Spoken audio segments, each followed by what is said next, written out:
First, we are not committed to a life sentence.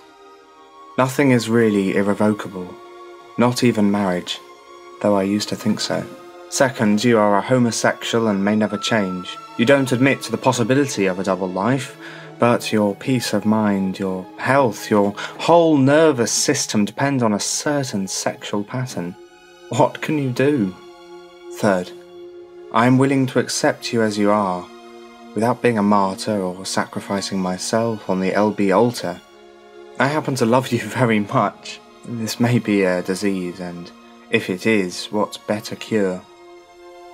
This must be the saddest yet most loving letter written by Chilean actress Felicia Montealegre to her future husband, Leonard Bernstein. Lenny, this is how friends called Bernstein, was an outstanding personality, a versatile musician, activist, educator. He was gay and liberal at a contradictory time in America, and did not hesitate to say out loud what was on his mind. He composed music prolifically and in different styles: pop songs, jazz, symphonic overtures, ballet, film and theatre music, choral works, opera, chamber music, and pieces for the piano. His flamboyant conductor style left no one cold. As a brilliantly gifted pianist, he could play anything from a sheet. The theory of music seemed to be known to him from birth. Born in 1918 in Massachusetts, he was the son of Ukrainian Jewish parents Samuel and Jenny Bernstein, who emigrated to the United States from the suburbs of Rivne before the First World War. His father initially opposed young Leonard's interest in music. No wonder, the profession of the musician rarely brought money and seemed like empty fun for an entrepreneur mindset. However, Lenny was persistent. He took piano lessons from the age of 13 and paid most of them on his own, earning money here and there. Having seen the remarkable talent and perseverance, his father ultimately sent Lenny to study music professionally. At the age of 17, Bernstein entered Harvard University, where he studied the art of composing music, playing the piano, and attending lectures on the history of music, philology, and philosophy.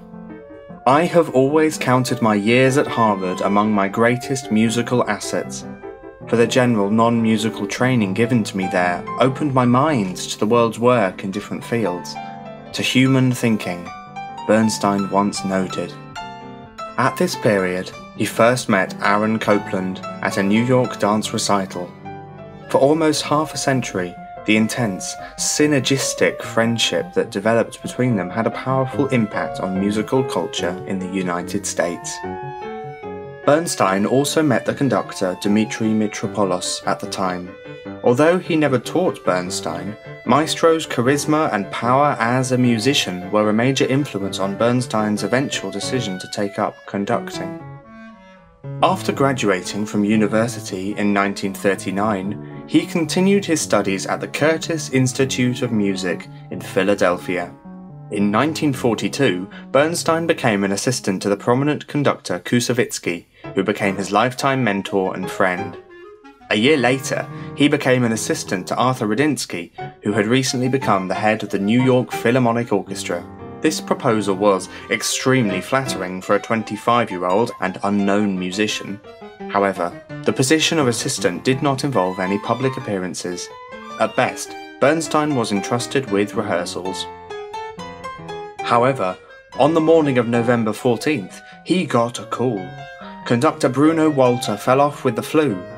Bernstein was asked to conduct a Sunday evening concert, which was to be broadcast on radio throughout the country.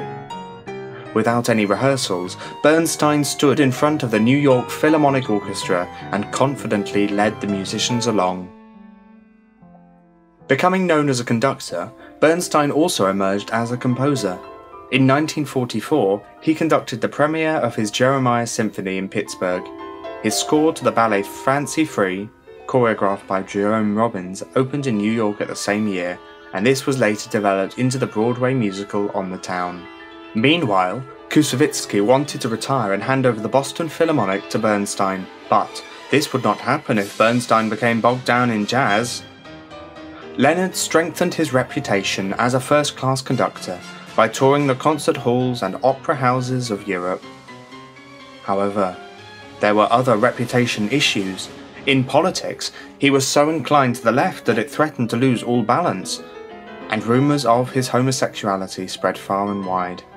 Sergei Koussevitzky's health continued to deteriorate, and in 1949 he retired from the Boston Philharmonic. The board of directors did not approve Bernstein as his successor. In 1951, Leonard married Felicia Montalegre. He might have hoped to improve his reputation by marriage, but did not take into account another factor: Senator Joseph McCarthy's militancy. In the early 1950s, the composer fell back on his long ties with liberal movements.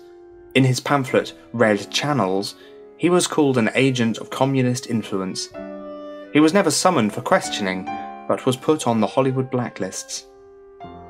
Although his reputation was at stake, Bernstein did not lose the inner fire and launched the Young People's Concerts Project on TV. He was the first conductor to give a series of television lectures on classical music, starting in 1954 and continuing until his death. Another positive result of the scandal was Bernstein's return to Broadway. He had long been fascinated by the idea of creating a modern version of Romeo and Juliet, and in 1955 the creation process moved forward. Arthur Lawrence wrote the libretto, and young Stephen Sondheim wrote the lyrics. Bernstein's music abounded with innovative transformations and adaptations of both traditional style and modernism. The main theme of Beethoven's Fifth Concert, The Emperor, was transformed into a love song, Somewhere, and the song Cool contains Schoenberg's 12-tone series in the form of a fugue written in the bebop style. After the premiere of West Side Story in September 1957, it was played on the Broadway stage 732 more times. Thanks to West Side Story, Bernstein's fame had reached unthinkable heights. And right after the stunning premiere of the musical, Bernstein received the offer he had been waiting for, the post of chief conductor of the New York Philharmonic Orchestra. It was one of the most famous musical groups in the world, and with the new conductor, the prestige of the orchestra became even higher. Bernstein promoted American music, including Ives, Gershwin and Copland, and recorded 8 of Gustav Mahler's 9 symphonies. In addition, he returned to composing serious music. In 1963, Bernstein wrote the Kaddish Symphony No. 3, dedicating it to President Kennedy, who died the same year in Dallas. The Chichester Psalms contained 3 biblical psalms in Hebrew, were first performed in May 1965. The simple and beautiful music of the psalms remains perhaps Bernstein's most popular orchestral work. He directed the New York Philharmonic Orchestra for 10 unforgettable years. However, the composer had enough anxieties.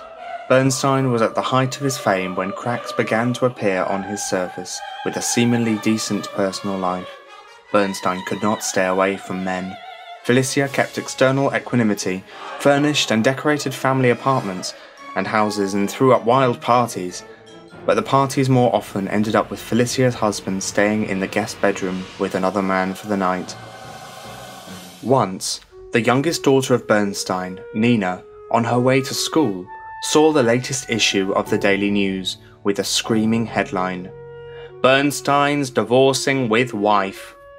Having convened a press conference, Bernstein announced, "In life, inevitably comes a time when a person must be what he really is." In subsequent years, he joined the gay rights movement and replaced more than one boyfriend. Discarding all conventions that he considered obsolete, Bernstein gave himself full freedom, and yet, he remained the most popular composer in the world.